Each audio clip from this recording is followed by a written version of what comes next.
اس دنیا میں سکون صرف اس شخص کے لیے ہے جو بے سکونی کی حالت پر اپنے آپ کو راضی کر لے۔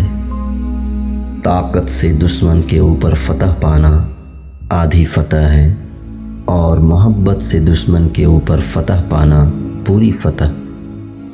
سب سے زیادہ بولنا وہ شخص جانتا ہے جو سب سے زیادہ چپ رہنا جانتا ہو۔ دنیا دانش مندی کی امتحان گاہ ہے، وہ احتجاج اور گوگا آرائی کا سیاسی پنڈال نہیں۔ ہر آدمی اپنا درخت الگ الگ اگانا چاہتا ہے، یہی وجہ ہے کہ انسانیت کا باغ تیار نہیں ہوتا۔ زندگی اس سے زیادہ قیمتی ہے کہ اس کو مقصد اعلیٰ سے کمتر کسی چیز میں استعمال کیا جائے۔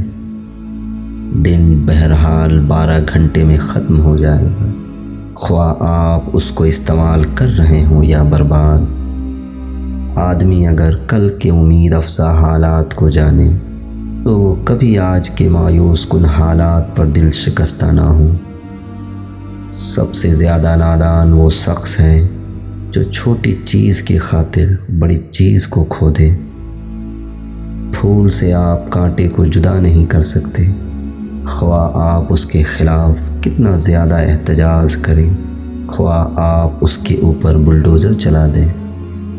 جو چیز ذاتی محنت سے ملتی ہو اس کو آپ کبھی دوسروں سے مانگ کر نہیں پا سکتے۔ انسان کامیاب ہونے کے لیے پیدا کیا گیا ہے، مگر اپنی غفلت سے وہ اپنے آپ کو ناکام بنا لیتا ہے۔